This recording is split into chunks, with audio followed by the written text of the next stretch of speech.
اعوذ باللہ من الشیطان الرجیم بسم اللہ الرحمن الرحیم رب اشرح لی صدری ویسر لی امری واحلل عقدۃ من لسانی یفقہوا قولی۔ محترم و مکرم علماء کرام، السلام علیکم۔ میں اپنی گفتگو شروع کرنے سے پہلے آپ سب کو اس بات کی مبارکباد دیتا ہوں کہ آپ دعویٰ اکیڈمی بین الاقوامی یونیورسٹی کے پہلے آن لائن تربیت ائمہ کورس کے شریک ہیں۔ اگرچہ اللہ کے فضل سے دعویٰ اکیڈمی اس سے پہلے 100 پروگرام منعقد کر چکی ہے، جس میں پاکستان بھر سے ہزاروں کی تعداد میں ائمہ کرام پچھلے 35 سال سے شریک رہے ہیں۔ یہ پہلا پروگرام حالات کی نوعیت کو دیکھ کر منعقد کیا گیا ہے تاکہ ہمارا دعویٰ اکیڈمی کا یہ پروگرام، یہ تربیت ائمہ کا پروگرام متاثر نہ ہو۔ میں آپ کو مبارکباد دیتا ہوں کہ آپ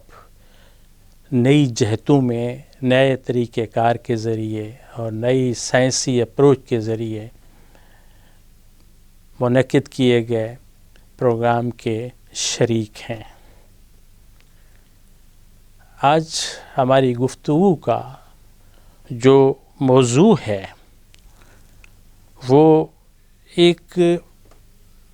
خصوصی نوعیت کا موضوع ہے، جس میں آپ جانتے ہیں کہ پاکستان ایک ایسا ملک ہے کہ جس میں 97% بسنے والے لوگ مسلمان ہیں اور حضرت محمد صلی اللہ علیہ وسلم کی امت کے پیروکار ہیں، ان کی نبوت کے پیروکار ہیں، جو آخری نبی تھے۔ پاکستان جو 1947 میں وجود میں آیا، یہاں آپ سب کو علم ہے کہ صرف مسلمان نہیں تھے بلکہ دوسرے مذاہب کے پیروکار بھی اس خطۂ ارضی میں موجود تھے۔ لازمی طور پر جو ڈومیننٹ میجارٹی تھی، وہ جو اکثریت تھی یہاں کی آبادی کی، وہ مسلمان تھی، اور اس کے ساتھ ہم جانتے ہیں ہمارے ساتھ ہندو مذہب کے پیروکار رہتے تھے۔ اس کے علاوہ چھوٹے مذاہب جسے ہم مائنارٹی ریلیجنز کہتے ہیں، جس میں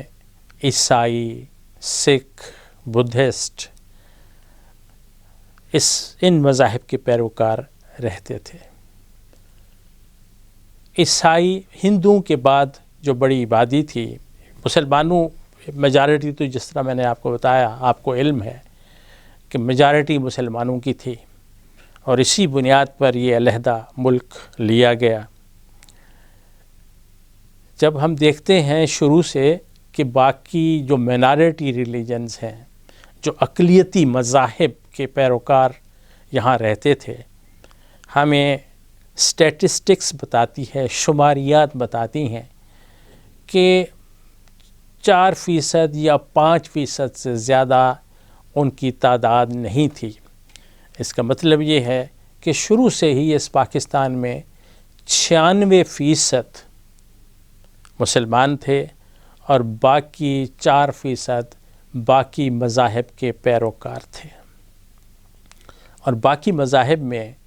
دو مذاہب کے پیروکار وہ خاصی تعداد میں تھے، جن میں ہندو اور عیسائی تھے۔ شروع کی جو شماریات ہیں اس کے مطابق 4% یہ مائنارٹی ریلیجن کے پیروکاروں میں سے 1.5% عیسائی ہوا کرتے تھے اور 1.5% ہندو ہوا کرتے تھے. باقی جو 1% ہے اس میں باقی چھوٹے چھوٹے مذاہب، جس میں سکھ مذہب کے پیروکار، جس میں عیسائی بدھسٹ لوگ تھے وہ بھی رہا کرتے تھے، اور پارسی بھی رہا کرتے تھے، اور بہت بہت معمولی تعداد میں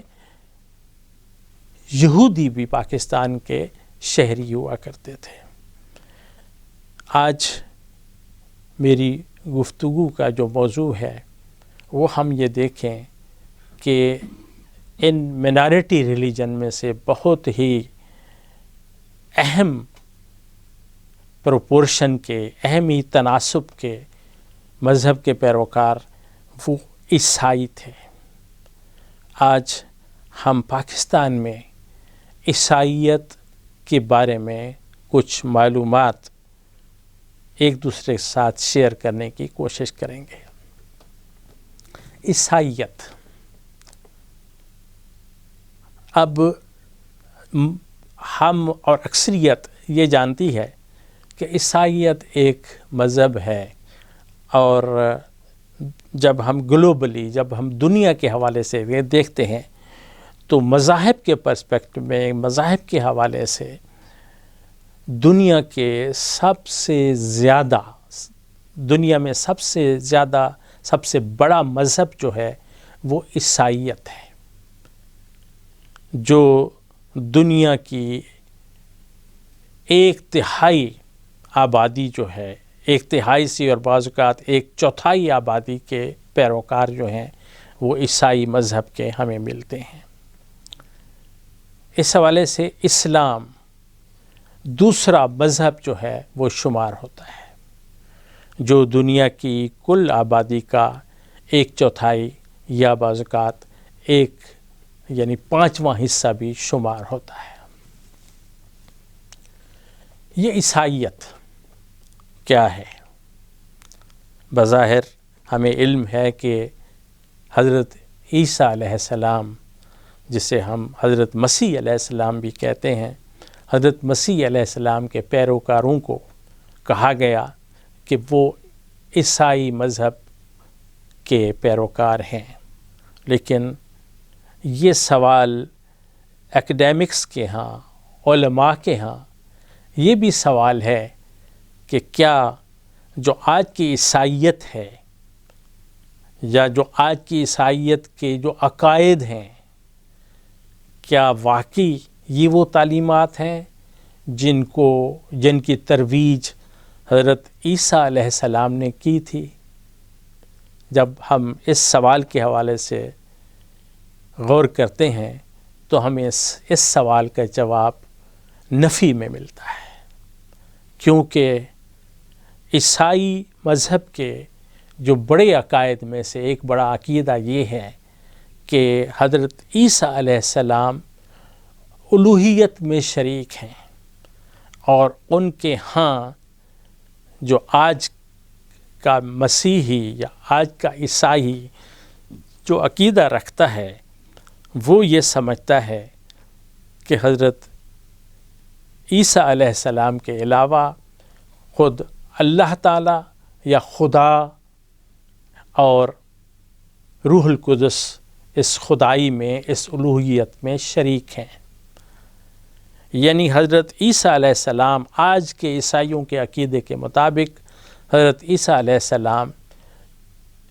3 خداؤں میں سے ایک خدا ہیں. اب ہم بطور مسلمان اس بات کو تسلیم کرنے کے لیے تیار کبھی بھی نہیں ہیں کہ حضرت عیسیٰ علیہ السلام کا رتبہ خدا کا رتبہ ہے،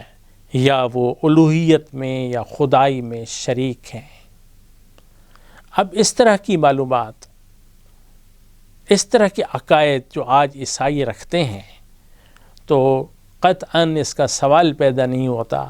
کہ حضرت عیسیٰ علیہ السلام نے اپنے آپ کو خدائی میں شریک سمجھا ہو اور اپنے پیروکاروں کو یہ کہا ہو کہ میں خدا ہوں. یہ عقیدہ کہاں سے آیا؟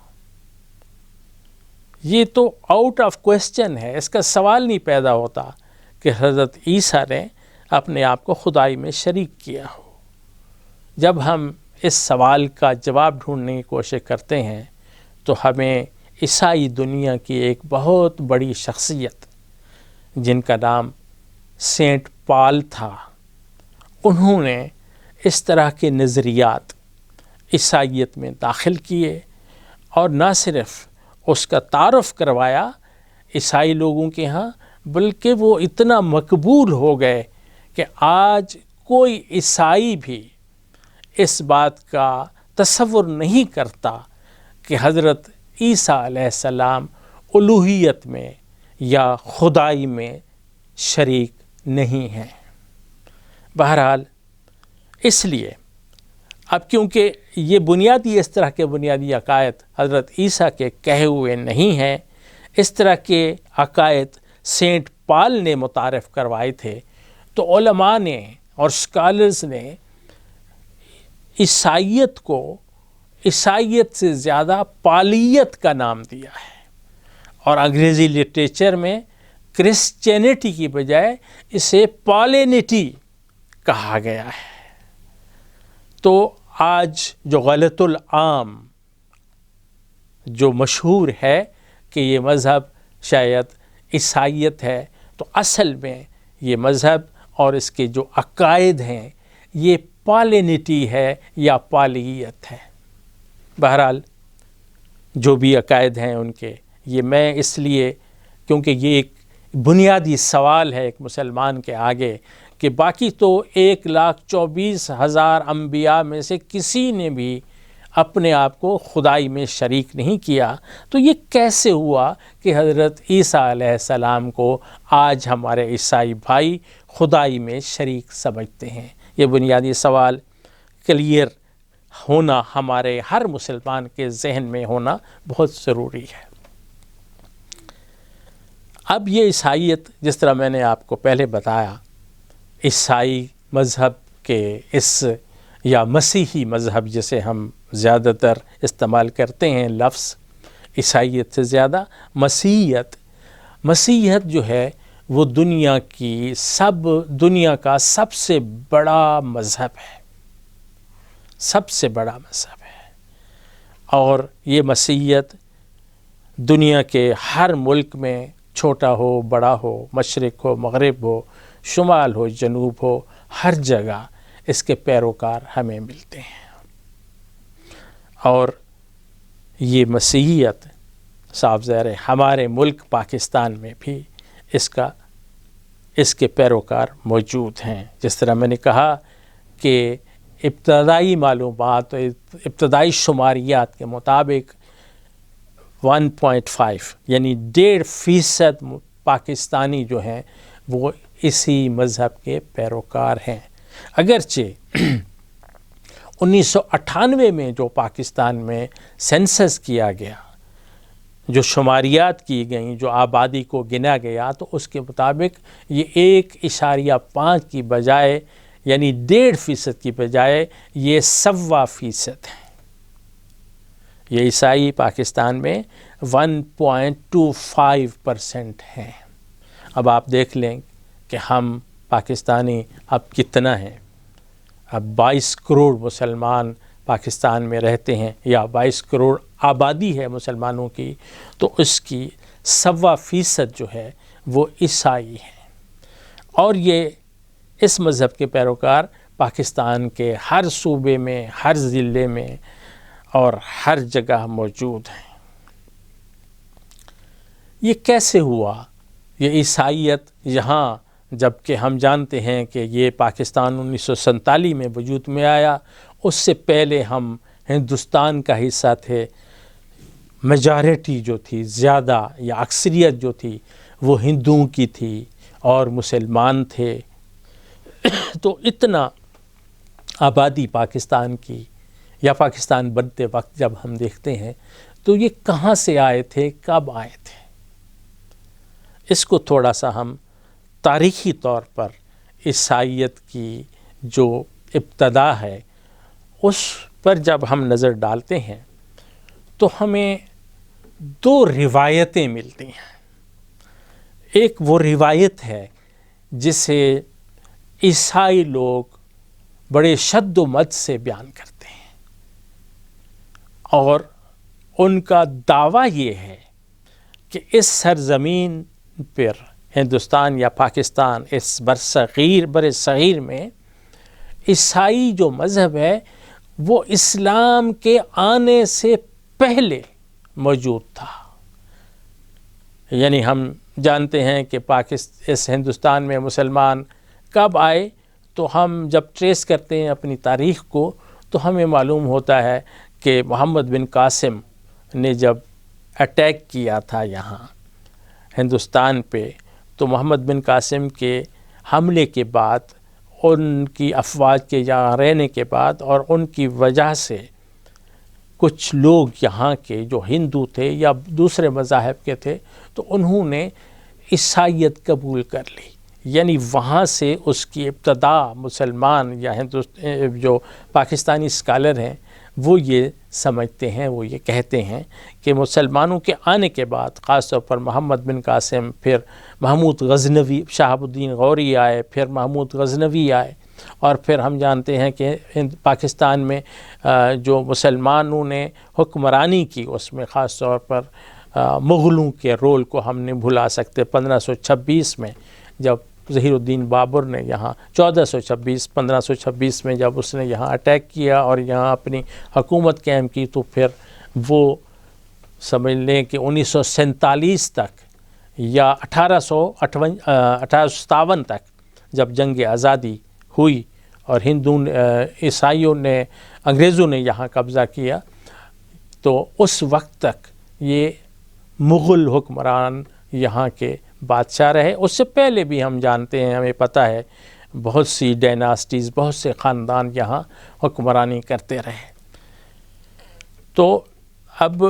اسلام تو بظاہر ہم یہ جس طرح کہا جاتا ہے کہ وہ محمد بن قاسم کے آنے سے یہاں اسلام کا تعارف ہوا، لیکن عیسائی بھائی ہمارے یہ کہتے ہیں کہ ہم تو اس سے پہلے کے آئے ہوئے ہیں، اور اس بات کو، اور وہ کہتے ہیں کہ we are the sons of soil, اس زمین کے ہم بیٹے ہیں. یہ مسلمان تو بعد میں آئے ہیں، اسلام تو بعد میں آیا ہے. تو اس کے لیے بڑی ایک دلچسپ تھی، ایک جو ہے تاریخ وہ بیان کرتے ہیں. اور میرا خیال ہے کہ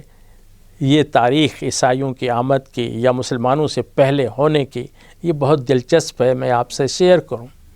وہ یہ بیان کرتے ہیں کہ پھر میں آپ کو باقاعدہ جس کے ایویڈنس موجود ہیں، جس کو ساری دنیا جو ہے وہ کرتی ہے، ایکسیپٹ کرتی ہے، وہ پھر میں آپ کو بتاؤں گا. وہ تاریخ بہت دلچسپ یوں ہے، وہ یہ کہتے ہیں کہ عیسائیت یہاں اس خطے میں اس وقت سے ہے جس وقت سیدنا عیسیٰ علیہ السلام، حضرت مسیح علیہ السلام جب فلسطین کے علاقے میں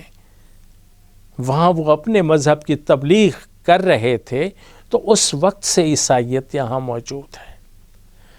اور اس کی بڑی دلچسپ ایک کہانی بتاتے ہیں. وہ یہ کہتے ہیں کہ یہ جو راولپنڈی کے ساتھ کا ایریا ہے ٹیکسلا، جہاں آج بھی آثار موجود ہیں پرانی تہذیب کے، تو وہاں ایک گاؤں ہے جو آج بھی موجود ہے. اگر کوئی وہاں سیر کرنے جائے تو ایک جگہ جسے سرکپ کہتے ہیں، وہاں وہ کہتے ہیں کہ وہاں پر سے ہمیں ایک کراس ملی ہے، ایک صلیب ملی ہے. جب آثار قدیمہ کی کھدائی ہوئی تو ان کو ایک صلیب ملی، اور وہ یہ کہتے ہیں یہ صلیب اس وقت کی ہے، بالکل انہی سالوں کی جب حضرت عیسیٰ علیہ السلام وہاں فلسطین میں تبلیغ کر رہے تھے. اب یہ ایک ایسا دعویٰ ہے جس پر بظاہر ایک یقین کرنا بظاہر مشکل ہے، لیکن ان کے پاس ایک اس کے لیے کہانی ہے. وہ یہ کہتے ہیں کہ اسی علاقے میں ٹیکسلا میں ایک بادشاہ حکمرانی کرتا تھا جس کا نام تھا گوندل فیریس. گوندل فیریس یہاں کا بادشاہ تھا، اور اس کو شوق ہوا کہ اپنے لیے ایک محل تعمیر کرائے، اور اس محل تعمیر کرنے کے لیے اس نے اپنے وزیر کو ذمہ داری لگائی کہ کوئی تم ایسا ماہر معمار دنیا بھر سے جاؤ، تلاش کر کے آؤ، اور اس کا نام تھا حبان۔ حبان کو کہا کہ تم کوئی ماہر تعمیر لے کر آؤ جو میرے لیے ایک محل تعمیر کرے۔ اب حبان نکل پڑے، اور ان کا رخ صاف ظاہر مغرب کی طرف تھا، اور وہ پھر نکلے اور وہ پہنچے اسی علاقے میں جو آج فلسطین کا علاقہ ہے، یا یہ وہ علاقہ ہے کہ جہاں حضرت عیسیٰ علیہ السلام اس وقت موجود تھے۔ تو گونڈل فیرس بھی اسی دور میں اس علاقے کا حکمران تھا۔ حبان گیا وہاں اور اس کی ملاقات ہو گئی فلسطین کے علاقے میں حضرت عیسیٰ علیہ السلام سے۔ حضرت عیسیٰ علیہ السلام کو اس نے ذکر کیا کہ میں ایسے آیا ہوں، میں کسی معمار کو تلاش کر رہا ہوں۔ تو حضرت عیسیٰ نے کہا نو، یہ کوئی مسئلہ نہیں، میں آپ کو تعارف کرا دیتا ہوں۔ اور انہوں نے اپنا جو ان کا شاگرد تھا وہ تھومس، سینٹ تھامس جن کا نام ہے، جس کو ہماری اردو کے لٹریچر میں تھوما رسول کہا جاتا ہے،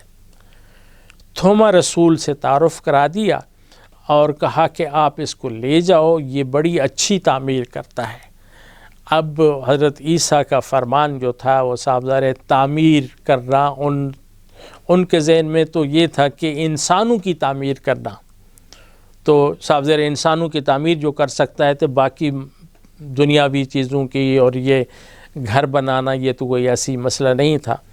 تو انہوں نے اس سے تعارف کرا دیا، اور کیونکہ وہ حضرت عیسیٰ کے رسول تھے، ان کے ساتھی تھے، صحابی تھے،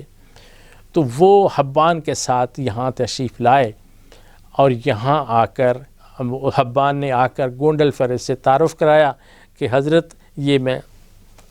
جناب والا، یہ میں حبان کو ان کو لایا ہوں، یہ تھوما رسول ان کا نام ہے، تھامس ان کا نام ہے، یہ بڑے اچھے کاریگر ہیں۔ انہوں نے کہا ٹھیک ہے، آپ شروع کرو تعبیر۔ انہوں نے خزانے کے منہ کھول دیے، اور کیونکہ وہ اللہ کے رسول کے صحابی تھے تو انہوں نے آ کر اپنا کام شروع کر دیا۔ صاحب ذرے جو صحابی ہیں جن کا ایک مشن ہوتا ہے کہ انسانیت کی تعمیر اور لوگوں کو صحیح راستے پر دکھانا، تو انہوں نے مشن کا کام اور تبلیغ کا کام، حضرت عیسیٰ کا پیغام جو ہے اس کی یہاں ترویج شروع کر دی۔ اب وہ کام اپنا انہوں نے شروع کر دیا، اور پھر صاحب ظاہر جب ایک صحابی رسول کسی آدمی کے ساتھ ہو تو ان کی شخصیت کا اثر، ان کی سیرت کا اثر اس پر پڑتا ہے۔ تو راستے میں آتے آتے حبان جو ہے وہ حضرت عیسیٰ علیہ السلام کی تعلیمات سے متاثر اور متعارف ہو چکے تھے، وہ سینٹ تھامس کی وجہ سے، اور وہ عیسائیت قبول کر چکے تھے، ان کے مذہب کو قبول کر چکے تھے۔ اور آتے ہی صاحب ذرا اس کا اثر یہ ہوا کہ ان کے قبیلے میں، ان کے ساتھیوں میں بھی ان کی شخصیت کا اثر ہوا، اور سینٹ تھامس کی تبلیغ کا بھی اثر ہوا۔ اب صاحب ذرا بادشاہ لوگوں کو تو ان چیزوں کی پتہ نہیں ہوتی کہ ہو کیا رہا ہے عوام میں۔ کچھ عرصے کے بعد اس کو گونڈل فیرس کو خیال آیا کہ میں پتہ تو کروں کہ کیا ہوا میرے محل کا۔ اب جب اس نے انکوائری کرائی تو پتہ چلا کہ محل شاہل تو کچھ نہیں ہو رہا، پتہ نہیں یہ حبان اور یہ سینٹ تھامس جو ہے وہ سارا دن لوگوں کے ہاں پھرتے رہتے ہیں، ان سے گفتگو کرتے رہتے ہیں، اور تو یہ تو اپنے مذہب سے پھر رہے ہیں۔ تو گونڈل فیرس ناراض ہوا، اس نے پھر کیا کیا کہ سینٹ تھامس کو بھی اور حبان کو بھی جیل میں ڈال دیا۔ اب جب جیل میں ڈالا جس دن، تو اسی رات گونڈل فیرس کا چچا جو ہے وہ فوت ہو گیا۔ اب جب وہ فوت ہوا تو فوت ہونے کے بعد دوسرے تیسرے، اب صاحب ذرا بادشاہ کا عزیز تھا، چچا تھا، اس کی رسومات جو ہیں وہ کافی دن رہیں. جب بادشاہ اس سے فارغ ہوا تو اس نے کہا ابھی بلاؤ ان کو، میں اس سے حساب پوچھتا ہوں ابان سے اور سینٹ تھامس سے، تو کل اس کو پیش کیا جائے. جب وہ پیش کرنے کا وقت آیا تو اس سے ایک رات پہلے اس نے خواب دیکھا، اور خواب میں اس کو اپنے چچا سے ملاقات ہوئی. تو اس نے کہا چچا کیا حال ہے، تم کہاں ہو؟ تو اس نے کہا مجھے یہ معلوم نہیں، میں یہاں تھا، مجھے بتایا گیا یہ جنت ہے، اور جنت میں پھر رہا تھا تو دیکھا ایک بہت بڑا محل ہے، اور میں اس محل کی پیشانی پر جب یہ دیکھا تو تمہارا نام لکھا ہوا تھا، گونڈل فیرس کی رہائش گاہ لکھا ہوا ہے. تو میں خوش ہو گیا کہ یہ میرے چچا کی رہائش گاہ ہے، میں اس میں انٹر ہوتا ہوں. جب میں جانے لگا تو مجھے منع کیا گیا اور کہا گیا کہ یہ جو اس محل کا مالک ہے اس کی اجازت کے بغیر تم انٹر نہیں ہو سکتے. اب یہ خواب تھا جو گونڈل فیرس نے دیکھا. تو اب صبح اس نے بلا لیا. اس نے کہا جب وہ پیشی ہوئی حبان کی اور سینٹ تھامس کی تو پوچھا کہ میرے چچا نے جو ہے وہ میرا محل دیکھا ہے، جنت میں دیکھا ہے، تو خوش ہوا ہو. تو اس نے کہا کہ یہ کیسے ہوا؟ پھر بہرحال یوں نتیجہ یہ ہوا کہ گونڈل فیرس عیسائی ہو گیا. اس نے سینٹ تھامس کا جو مذہب ہے وہ قبول کر لیا. اب یہ روایت ہے جو عیسائی بھائی، پاکستان کے عیسائی بھائی یہ بیان کرتے ہیں کہ مسلمانوں کے آنے سے پہلے، یعنی حضرت عیسیٰ علیہ السلام کب تشریف لائے تھے آپ کو یہ علم ہے، تو یہ 600-700 پہلے کی بات ہے. حضور پاک صلی اللہ علیہ وسلم کی بھی بعثت سے پہلے کی بات ہے. اور یہاں گونڈل فیرس کے عیسائیت قبول کرنے کی وجہ سے پھر صاف ظاہر ہے وہ حضور پاک کا فرمان ہے نا، الناس علی دین ملوکہم. جب بادشاہ کوئی مذہب اڈاپٹ کرتا ہے، اختیار کرتا ہے، تو لوگ بھی اس کے ساتھ وہ ایکسیپٹ کر لیتے ہیں. تو یوں عیسائی بھائی کہتے ہیں کہ مسلمانوں کے یا اسلام کے آنے سے بھی پہلے یہاں عیسائیت موجود تھی. بہرحال یہ ایک روایت ہے جس کو عیسائی بیان کرتے ہیں، لیکن مسلمان اس کو ایکسیپٹ نہیں کرتے. بہرحال اب جو یہ ایک روایتی تاریخ ہے پاکستان میں عیسائیت کی، جو تاریخ اصلی ہے یا جو ریکارڈڈ ہسٹری ہے اس کے مطابق یہاں عیسائیت کا ظہور ہندوستان پاکستان میں جو ہے وہ آپ سمجھ سکتے ہیں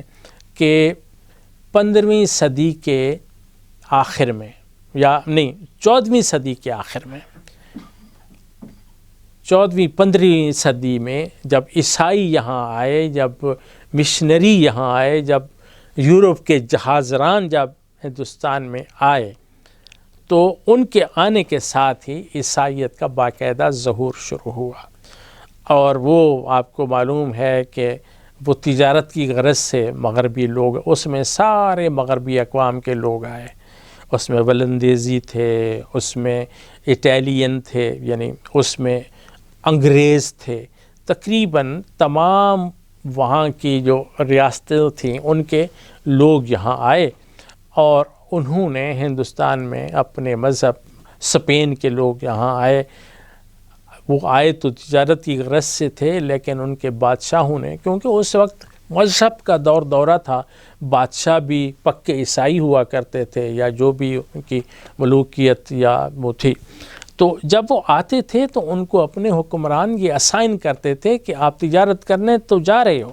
لیکن آپ نے لوگوں کو عیسائیت کی تبلیغ بھی کرنی ہے. اب بظاہر وہ تاجر تھے، لیکن اصل میں ان کا ایجنڈا جو تھا وہ اپنے مذہب کی ترویج تھا. اور یہ نیچرل سی بات ہے کہ جو میرا عقیدہ ہے میں اس کو ہمیشہ باقی تمام عقائد سے بہتر جانتا ہوں. تو جب یہاں آئے تو اس عقیدے کے ساتھ آئے، اور اس عقیدے کی ترویج کرنا بھی انہوں نے شروع کر دی. ہمیں یہاں بہت سے ایویڈنسز ملتے ہیں کہ کس طرح انہوں نے یہاں ہندوستان میں آ کر عیسائیت کی تبلیغ شروع کی. خاص طور پر آپ کو معلوم ہے کہ ہندوستان میں جو ایک حکمران گزرے ہیں جلال الدین اکبر، جو بابر کے پوتے اور ہمایوں کے بیٹے تھے، وہ اپنے مذہبی عقائد کے حوالے سے بڑے معروف تھے کہ وہ باقی مذاہب کی بھی سنتے تھے، اور ان کے ہاں جو ہے وہ اس طرح کرسچن مشنری جو تبشیری لوگ ہیں ان کا آنا جانا تھا۔ جو ہمیں تاریخی ایویڈنس ملتا ہے وہ یہ ہے کہ 1591 میں اکبر نے، جلال الدین اکبر نے کشمیر کو وزٹ کیا، اور کشمیر کی وزٹ کے بعد اس کا لاہور میں آنا ہوا۔ جب وہ لاہور میں آئے بادشاہ سلامت، تو کرسچن مشنریز نے ان سے وقت لیا، ان سے ملاقات کی، اور پھر اس ملاقات میں انہوں نے ان سے اجازت لی کہ ہمیں اجازت دی جائے کہ یہاں ہمیں اپنی تبشیری سرگرمیاں شروع کرنے کی اجازت دی جائے، اور ہمیں تعارف کرانے کی اور یہاں چرچ قائم کرنے کی اجازت دی جائے۔ بادشاہ کیونکہ بہت براڈ مائنڈڈ تھا اس حوالے سے، وسیع المشرب وسیع المسلک، پتہ نہیں اس کا تعارف تو ہم سب جانتے ہیں ان کے بارے میں، تو انہوں نے ان کو اجازت دے دی۔ نتیجہ یہ ہوا کہ انہوں نے یہاں باقاعدہ بادشاہ کی اجازت کے ساتھ یہاں عیسائی سرگرمیاں، تبلیغی سرگرمیاں شروع کر دیں، اور ایک اندازے کے مطابق، یا جو ہمارے عیسائی بھائی ہیں ان کے کلیم کے مطابق، یہاں لاہور کے اندر کم از کم 100 لوگوں کی فہرست وہ پیش کرتے ہیں، یعنی یہ 10 سال کے اندر کم از کم 100 لوگ جو ہیں وہ ان کا مذہب اڈاپٹ کر چکے تھے، وہ عیسائیت قبول کر چکے تھے۔ اس کے بعد اکبر کے بعد ہم جانتے ہیں اس کا بیٹا جہانگیر تھا، جہانگیر نے حکمرانی کی، اور پھر ہمیں معلوم ہے کہ جہانگیر کے آخری جو اس کا بیٹا شاہ جہان ہے، اور شاہ جہان کے خلاف شاہ جہان نے بغاوت کی اپنے باپ کے حوالے سے، تو عیسائیوں نے ان باغیوں کا، وہ جو عیسائی یہاں تھے وہ آرمینیا سے متعلق تھے، انہوں نے شاہ جہان کی حمایت کی جس نے اپنے باپ کے خلاف بغاوت کی تھی۔ تو یوں اگرچہ جہانگیر جو ہے بغاوت کو وہ فروغ کرنے میں کامیاب ہو گیا، لیکن عیسائیوں نے اس کی مخالفت کی تھی۔ بعد میں جب شاہ جہان بادشاہ بنا تو ان کو پھر آسانی ہو گئی یہاں عیسائیت کی تبلیغ کی، عیسائیت کی ترویج کے لیے۔ تو انہوں نے کہتے ہیں کہ 1630 میں جو لاہور کا گورنر تھا وہ عیسائی تھا، یعنی مطلب یہ ہے کہ یہاں ان کی سرگرمیاں ہر حوالے سے اتنا پروان چڑھیں کہ لاہور کا گورنر بھی اتنا انفلوئنشل ہو گیا، اتنا اثر رسوخ اس کا ہو گیا بادشاہ میں اور عوام میں، کہ بادشاہ نے لاہور کا گورنر جو ہے وہ بھی عیسائی کمیونٹی سے منتخب کیا، جو اپنے بیک گراؤنڈ کے حوالے سے آرمینیا سے تعلق رکھتا تھا، وہ وہاں سے آیا ہوا تھا۔ اور صاحب ذرے ہم جانتے ہیں کہ 1857 میں جنگ آزادی ہوئی، اور جنگ آزادی کے بعد جو آل انڈیا ایسٹرن کمپنی تھی، جو یہاں پہلے تجارتی غرض سے آئی ہوئی تھی، بادشاہ جو ملکہ برطانیہ نے براہ راست 1857 کے بعد ہندوستان کو اپنے اختیار میں لے لیا، اور ہم یہ ہندوستان کے لوگ براہ راست تاج برطانیہ کے جو ہے وہ محکوم ہو گئے، وہ غلام ہو گئے، اور پھر آسانی ہو گئی عیسائی مشنریز کو یہاں کام کرنے کے لیے۔ یہاں ہر طرح کے عیسائی اپنے مذہب کی ترویج کر رہے تھے، اس میں کیتھولک عیسائی بھی تھے، اس میں کیونکہ آپ کو علم ہے کہ 3 بڑے فرقے ہیں عیسائیت کے، کیتھولکزم ہے، دوسرا جو ہے وہ آرتھوڈکس عیسائیت ہے، اور تیسرا جو ہے وہ پروٹیسٹنٹ عیسائیت ہے۔ تو تمام فرقوں کے لوگ یہاں بڑھ چڑھ کر اپنے مذہب کی ترویج کر رہے تھے، اور کوئی قدغن نہیں تھی حکومت کی طرف سے۔ اپنے طور پر یہاں پنجاب میں، اور آپ کو یہ بتاتا چلوں کہ اس کے ساتھ ساتھ نیچے ٹھٹھا میں وہاں بھی ان کا مرکز قائم ہو گیا تھا، بلکہ وہاں ان کی جو ہے وہ ایک تربیت گاہ تھی جس میں وہ اپنے مشنریز کی تربیت کرتے تھے اور ان کو فارسی زبان سکھاتے تھے، اور فارسی زبان اس لیے سکھائی جاتی تھی کہ ان مشنریز کو تیار کر کے پرشیا میں، ایران میں بھیجا جاتا تھا تاکہ وہاں جا کر عیسائی مذہب کی وہ ترویج کریں۔ اور عیسائیت کی تاریخ میں جو ایک معجزاتی واقعہ ہوا وہ 1873 کی بات ہے۔ 1873 میں سیالکوٹ کے نزدیک ایک صاحب، سیالکوٹ کے نزدیک ایک گاؤں میں ایک پادری صاحب اپنے چرچ میں بیٹھے ہوئے تھے، تو وہاں ایک آدمی اس کے چرچ میں داخل ہوتا ہے اور وہ کہتا ہے پادری صاحب کو کہ پادری صاحب مجھے آپ عیسائی کرو۔ اب اس نے اس کو کہا کہ بھئی ٹھیک ہے، لیکن آپ سوچ لو کہ اب عیسائیت میں داخل ہوگے تو اس کے لیے ممکن ہے تمہاری اپنی برادری والے، تمہارے اپنے لوگ تمہاری مخالفت کریں، تو جاؤ پہلے اپنے برادری سے مشورہ کر کے آؤ۔ میں تمہیں اس وقت تک عیسائی نہیں کرتا کہ جب تک برادری تمہارے ساتھ نہیں ہوگی۔ وہ چلا گیا، اور وہ کہتے ہیں کہ 1 مہینے کے بعد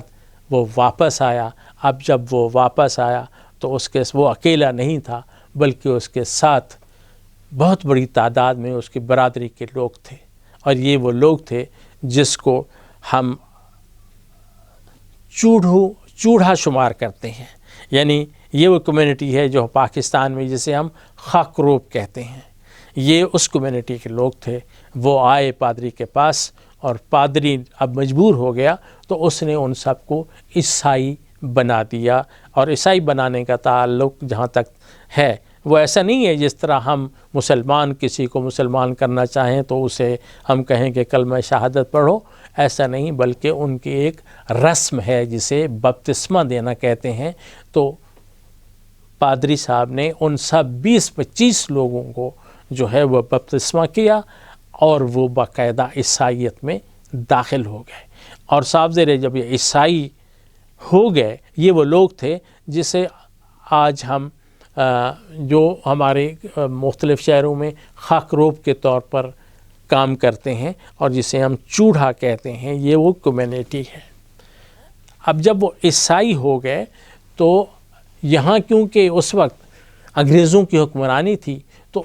ان انگریزوں نے اپنی عیسائی کمیونٹی کی بہتری کے لیے ان کو یہاں پنجاب کے اندر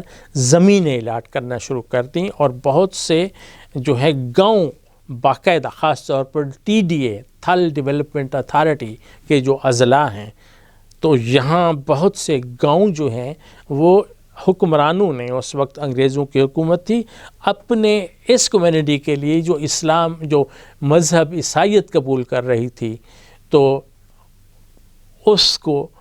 ان کو الاٹ کرنا شروع کر دی۔ اب آپ یہ دیکھیں، ایک تو مذہب ہے،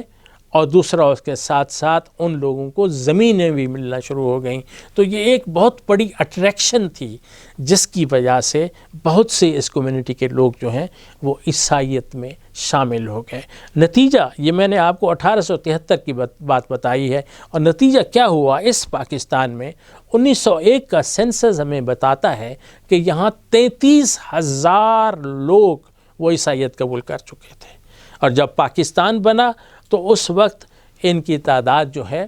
وہ 1,20,22,000 ہو چکی تھی، اور ان کی آبادی بڑھتی رہی۔ 1998 کا جو لاسٹ سینسز ہے اس میں ہم یہ دیکھتے ہیں کہ ان کی تعداد کو 21 لاکھ کے قریب ہوئی. اور یہ بھی بات آپ کو بتا دوں کہ پاکستان بننے کے بعد جہاں تبلیغ کا اثر ختم ہو گیا اور یہ ہوا کہ جو یہ کمیونٹی تھی، چوڑے تھے، یہ سارے کے سارے عیسائیت قبول کر چکے تھے، یہاں کے رہنے والے ڈومیننٹ میجارٹی. اور آج کی جو عیسائیت ہے پاکستان میں، جو عیسائی ہیں، یہ